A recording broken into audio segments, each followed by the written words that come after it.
Up next, coverage of this week's Johnson County Fiscal Court and session of the Paintsville City Council. A lot of important news in the Fiscal Court. Polling places where they have been set for next Tuesday, as well as a lot of important details about the countywide cleanup campaign. In addition to that, a traffic stop today has netted approximately a pound of methamphetamine, heroin, either fentanyl or carfentanil. They're still trying to determine. An AR-15, another gun, a lot of other drug items, a lot of cash. An arrest has been made. We'll talk about that, your updated forecast, your updated calendar, and much, much more in just a few moments. What's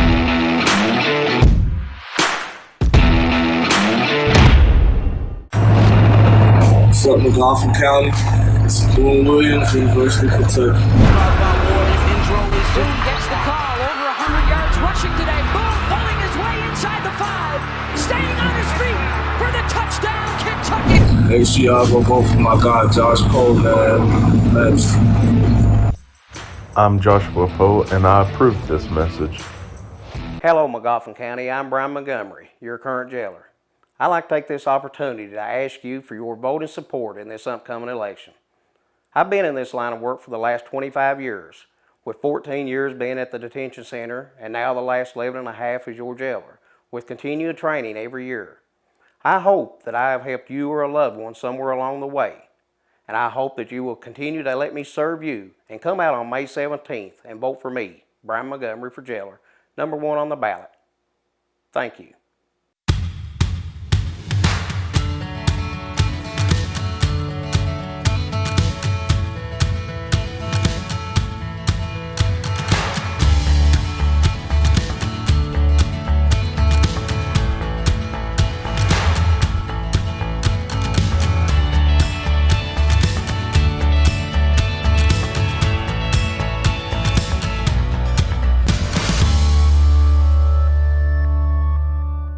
Not everything has changed over the years. Frazier's Prater Drugstore is still your most trusted pharmacy, where you can get your prescription brought to you curbside or make your way to the counter for a snack, lunch, or an incredibly sweet treat. And check out Strings and Things inside the shack, the Radio Shack, musical instruments, guns, ammo, electronics, and more. It's as wonderfully unique of a shopping experience as is the selection at Frazier's Prater Drugstore in downtown Salyersville. On May 17th, you will elect a new Mcgoffin County attorney. As your county attorney, I will work with law enforcement and all community partners to deal with issues caused by the influx of illegal drugs such as heroin, fentanyl, and methamphetamine. Together, we can make our county a better and safer place to live. I ask for your vote for me, Jeff Lovely, as your next Mcgoffin County attorney.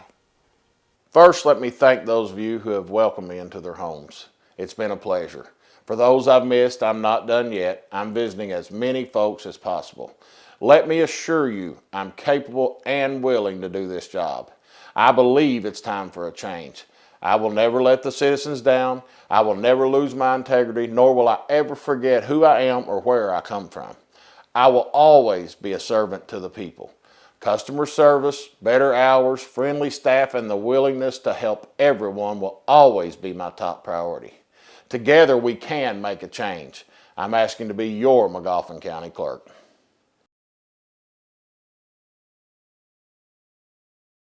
Good people of Mcgoffin County, my name is Tim Watkins, son of John Clay and Melba Jean Watkins Sayer, and son Sean Watkins, and 7 grandchildren. We have been servants of Mcgoffin County most of our lives, been there for you in the time of need.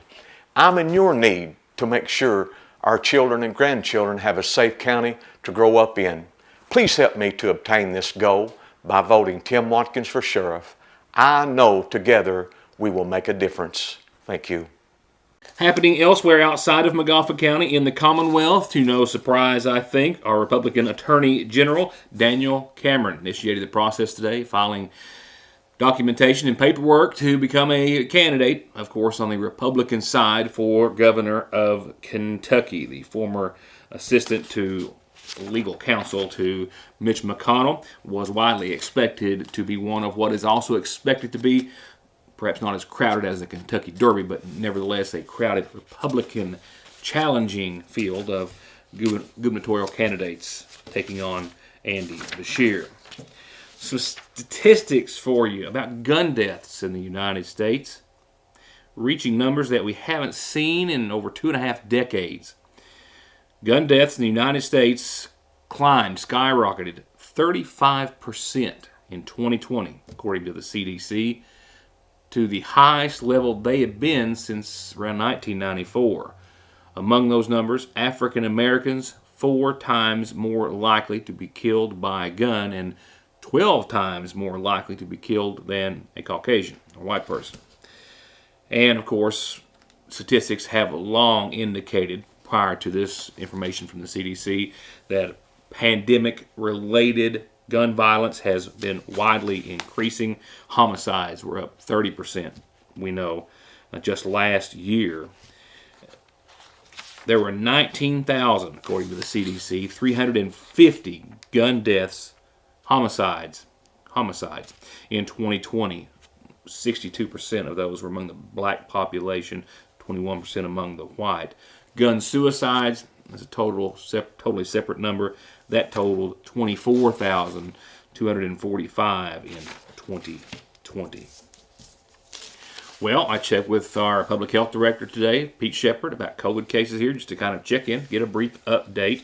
I did so after reading about the, of course, new subvariant of Omicron, which is now spreading rapidly across the United States, as we knew that it would. It will likely become the dominant strain in just the next few weeks.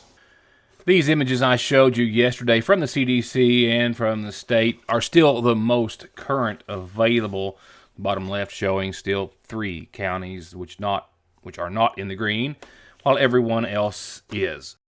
I can add that here at the Mcgoffin County Health Department, they had a total number of 8 cases reported last week, which is down a bit from the week before. We were averaging around 6, 7, 8 cases, I think. Then we hit from 7 to 14, and 8 last week. So far, 3 to date this week, with 2 or 3 more days to go for their counting cycle. As for the new subvariant of Omicron, it's BA2 12.1, the latest mutation of COVID.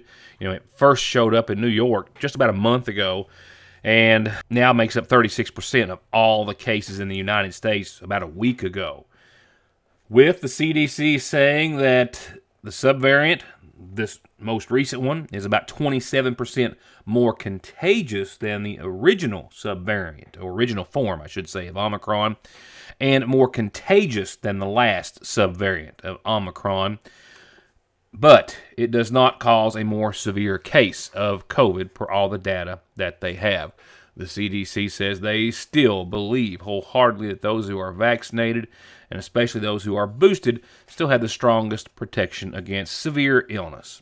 As of April the 30th, the BA2 subvariant, the first subvariant of Omicron, still made up the majority of cases in the U.S. at 62%, but that is expected to flip-flop with the now subvariant of that, or second subvariant, in just the coming few weeks. Next, a traffic stop today on Route 321 in the Hager Hill area of Johnson County netted the following arrest and the following contraband, which is all still under investigation by the Johnson County Sheriff's Department, which has already involved federal authorities. The speeding charge of 12 miles an hour or over reflects the reason for the traffic stop that took place by the Sheriff's Department earlier today on 321. But it was after the traffic stop was initiated that authorities began to question and then ultimately search the suspect and his vehicle. His name in the Big Sandy Jail is listed as either Aristole or Aristotle. We're not quite certain. White being his last name. I am certain that he refused for a significant amount of time to give authorities his name at all, or the correct name. Regardless, he has a Harrisburg address under that name. He also had several active warrants in his name as well. As for this case, he is charged thus far with the speeding infraction, but trafficking in meth, trafficking in heroin, trafficking in fentanyl or carfentanil, and trafficking in opiates, as well as driving on a suspended license and being in possession of a gun by a convicted felon. About a pound of meth, and I don't know the quantity of heroin or fentanyl as of yet, or the opiates. This is a very early investigation. We were notified about this just moments after it happened, so it's still very fluid, and I will have an update on tomorrow's program. But there's an AR-15 on that table. There's also a handgun. There are scales. There are other items of drug paraphernalia and other items used in the trafficking of drugs, and a significant amount of cash as well. Again, Sheriff Doug Saylor and Detective Bill Mead confirming to me just a few moments ago that they have already requested federal authorities be involved in this case, and they're also investigating as to see whether or not it may have any ties to any of their other ongoing federal drug cases. I'll be right back. Car wrecks, truck wreck, disability, workers' comp, slip and fall, wrongful death. Your case matters to you. Your case matters to us. Contact McFarland Tinker Law Office. With our combined experience of over 58 years, we're here ready to work for you. My name's Winfred Ray McCarty. I'm running for sheriff on the Democrat ticket. My parents was Alton and Rui McCarty. I have 5 children, 12 grandchildren, and 2 great-grandchildren. And the reason I'm a running for sheriff is for your kids and mine. And I also will take care of the senior citizens and the older people. And I will be a full-time sheriff. And if you all will support me, I'll make a good sheriff for the county, and I thank you very much. Check out the latest in savings on new sets of tires and vehicle maintenance at Conley's, like $150 back on Goodyears, $120 back on Bridgestones, and big deals on Firestone, Hankook, General, and more. All with perfect snap-on balancing, and where they only charge $35 for state-of-the-art computer diagnostics to fix exactly what you need and get you back on the road. On the web at conleytire.net or stop by in Staffordsville. Good evening, Mcgoffin County. My name is Rick Howard. I'm running for Mcgoffin County Judge Executive, a lifelong resident and businessman in our community. With the decreasing population, lack of jobs, and bad leadership, I witnessed a shutdown in our local government. Signs on our county garages say there is no access for we the people. I watched the driver's licensing office move to another county, and not one finger of opposition was raised by our county judge. I've seen the condition of our park and tennis courts. They're even in worse condition than when the present administration took office. This will not happen under my administration. It's time for a change. I will be your friend in office. I will not be your boss. On May 17th, don't forget, vote for Rick Howard, your next Mcgoffin County Judge Executive, number 1 on the ballot. Hello, Mcgoffin County. My name is Robert James Bailey. I'm asking for your votes to serve as your next Mcgoffin County Jailer. I can proudly say that my work ethic has been validated over the years as a foreman for Rumpke. I deal with the public on many levels, solving issues they have encountered. Another one of my accomplishments is as a football coach for the elementary and middle school students.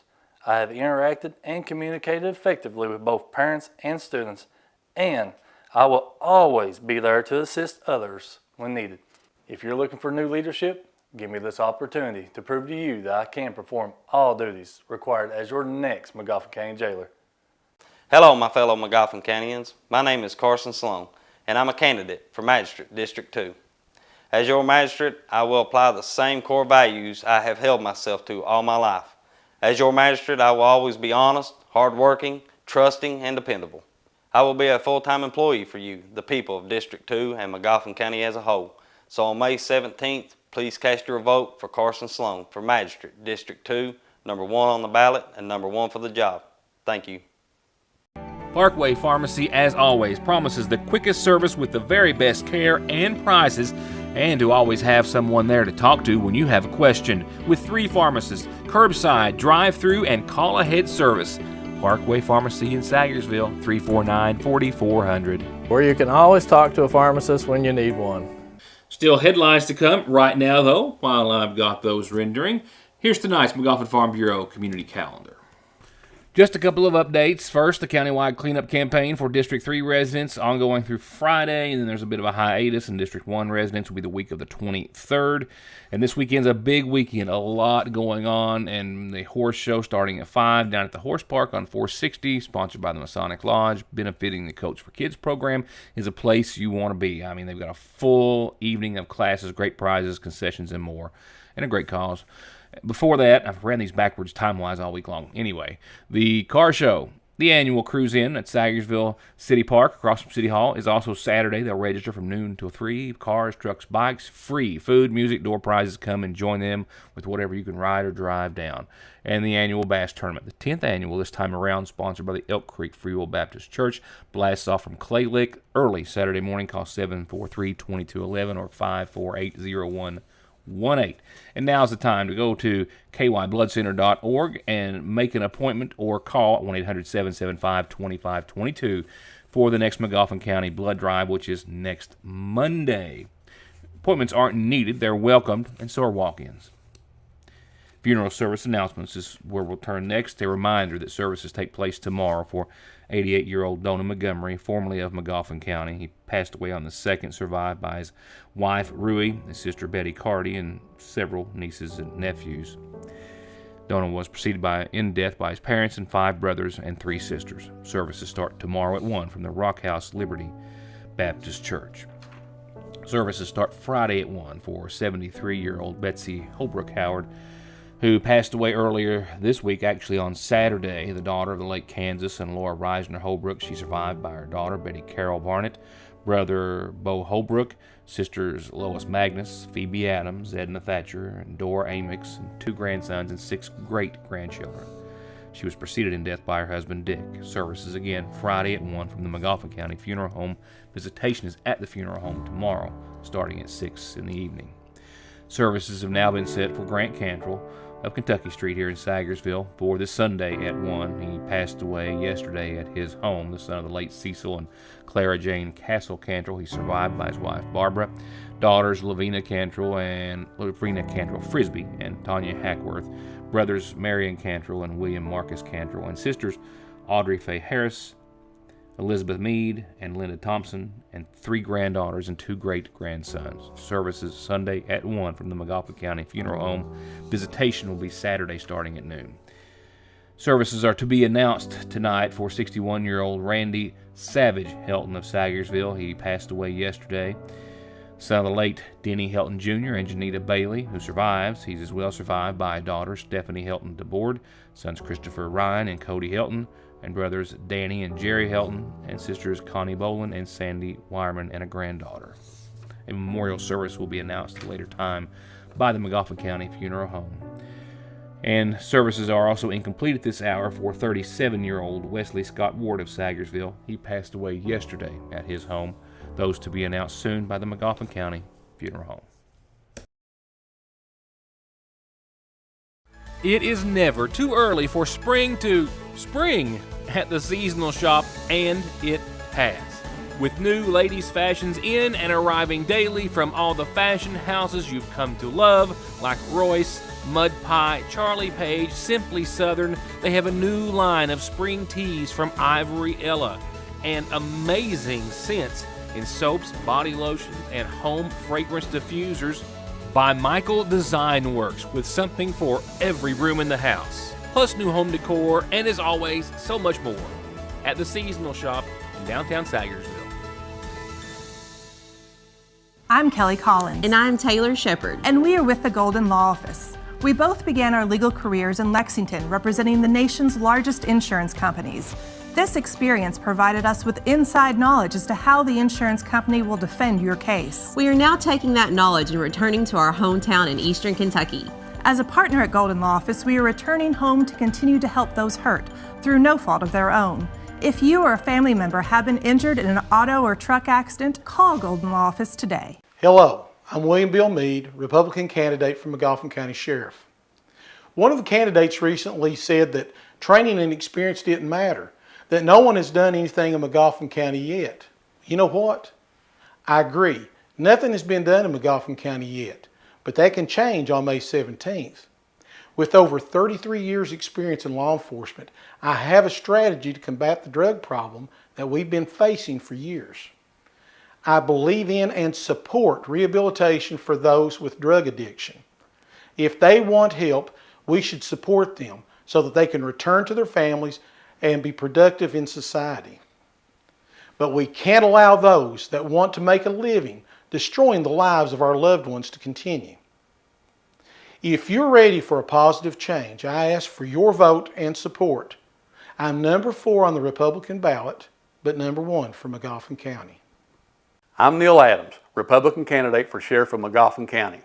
My main duty as Sheriff will be to protect all the people of Mcgoffin County, and especially our elderly and youth, from the ongoing drug scourge. I am not a politician, but I am a highly trained narcotics detective with over 21 years of law enforcement experience. I know and I see people every day that express their concerns about the illegal drug activity in our county. I hear your voices, and I'm letting you know that help is on the way. I ask all fellow Republicans to join my team in helping me to fight this drug epidemic in our county. Vote Neil Adams, Republican for Sheriff. My name is Travis Joseph, and I'm a Democrat candidate for the office of Mcgoffin County Attorney. For the past 12 years, it has been my pleasure to serve as your Assistant County Attorney. This office is an extremely challenging and important job. In most cases, if you have to go see the county attorney, you're having a problem. You could be the victim of a crime, you could have received a traffic citation, you may be seeking treatment for a loved one with a substance abuse problem or mental health issue, or you may have a loved one that due to sickness or injury may be in need of legal guardianship. In those situations, it is important to be able to turn to someone with the knowledge and experience necessary to guide you through those difficult and scary times. For 12 years, I've handled all those matters on a daily basis, and I'm fully confident in my ability to serve you when you need help the most. On May 17th, I ask you to vote for me, Travis Joseph, as your next Mcgoffin County Attorney. Thank you. The past 3 years have been like no other time in history. We have had flooding events, ice storms, a 100-year pandemic, emergency service issues, and now we have inflation rising to levels not seen in decades.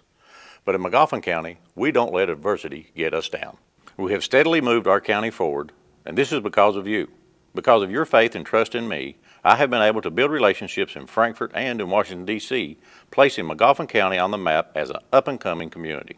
Locally, we are continuing to renovate our county-owned buildings, properties, and parks. We now have a state-of-the-art 911 center, and we use every dollar of our road fund to repair and maintain our county roads. But as we all know, there is still so much more work to be done. I pledge to keep pushing for funding to expand water across the county, for economic development, for tourism, and other items to improve our community, as well as continuing to support and honor our local veterans. Again, thank you for your trust and support, and I ask for your vote for another term as Judge Executive so we can keep Mcgoffin County moving forward. Up next in local governmental coverage, we'll turn to this week's meeting of the Paintsville City Council, where the mayor began with an update and a reminder that the annual Spring Festival in downtown Paintsville is coming up on the 21st and 22nd, and it's going to have something for everyone.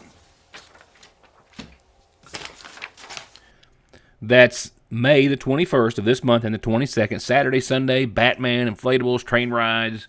And Saturday the 21st will be dedicated to live bluegrass music and Sunday live gospel music. He also announced that there will be a scheduled power outage this Saturday in downtown Paintsville, pretty much downtown except for Broadway from 8 until noon, as the power company has to make some transitions over, I think, from one service or lines to others.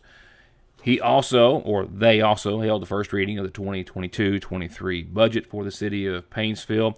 They entered into a municipal road agreement for about $76,000 in funding. And then they acknowledged something that certainly rarely happens, but almost never happens nowadays, an actual decrease in their liability and workers' comp insurance. Now this is both together. Workers' comp and liability. Workers' comp. It looks like that last year's premiums were $300,016,802, and this year's is $312,396. So it's actually went down $4,000. Liability went down, workers' comp went up a little bit, but it ended up being a net loss. Shocker. But I will remind you, this does not include the health insurance bids. And again, remember, the scheduled power outage in downtown Paintsville, except for Broadway, this Saturday from 8 a.m. until noon. Now turning over to coverage of the Johnson County Fiscal Court. Their second annual Market 606 is over and done with, and it was a great success, noted by Judge McKenzie and the commissioners, the food trucks, the live music, and everything that was contained therein. Just a great time. They also, however, after discussing that, went on to discuss some important topics as well, beginning with the countywide cleanup campaign, which is ongoing. It started this past Monday, goes to the 28th of this month, according to McKenzie, with residents to get a voucher to dispose of a wide variety of things, and with the judge going through the entire schedule. And goes through the 28th. They will be open on the Saturdays during this period of time. This is the opportunity for county residents that are compliant with the solid waste ordinance to be able to get a voucher to dispose of unwanted items off their property at Apple Valley. So please take full advantage of that opportunity. I want to mention two things that will help with the planning of making the most out of that countywide cleanup. The Solid Waste Commission they meet every month, but the last time that we met, they are wanting to do a residential waste tire program again, and they have that planned for June. And then we're also going to do what's called a white goods appliance buyback program in July. That's where that we will actually, we're working with the Soil Conservation for a grant to be able to have that program, and essentially that program would allow folks to bring unwanted appliances to Apple Valley and be compensated for bringing those in. And so that's a partnership against a $10,000 grant with a 25% match, but the match we believe can in part be in kind with services that Apple Valley would provide for, with processing. So anyway, that's going to be in July. So basically I say that to say this, that if you're planning to participate in the countywide cleanup started today through the 28th, keep in mind if you have residential waste tires or you have appliances that you're going to dispose of, you may want to save your space and take those in June and July when we have the other programs, so that you have more room for other items that you may want to dispose of during the actual countywide cleanup. So again, countywide cleanup May 9th through the 28th, the residential waste tire program. I don't have the dates on that. It's going to be sometime in June, but we'll announce that, where that residents can bring residential tires up there. It's not the tire program we did a few years ago where the state had accepted all commercial users and that type. This is for residents. But we'll do the residential waste tire program in June, and the white goods appliance buyback program will be in July. Next portion of the meeting will cover an update on the upcoming election this coming Tuesday by Clerk Sally Conley Holbrook, discussing polling locations as well as some early voting procedures and places.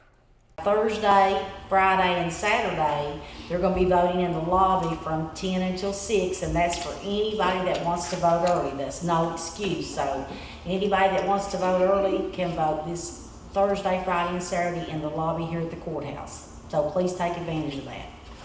And then Sally, next Tuesday, actually on election day, then we've got 6 locations, right? Yes. So if you want to let them know where those 6 are. 6 locations will be Flat Gap Elementary, Porter Elementary, Central Elementary, W.R. Castle Elementary, Highland Elementary, and the Johnson County Courthouse lobby. And that's Tuesday, May 17th, and the polls are open from 6 a.m. to 6 p.m.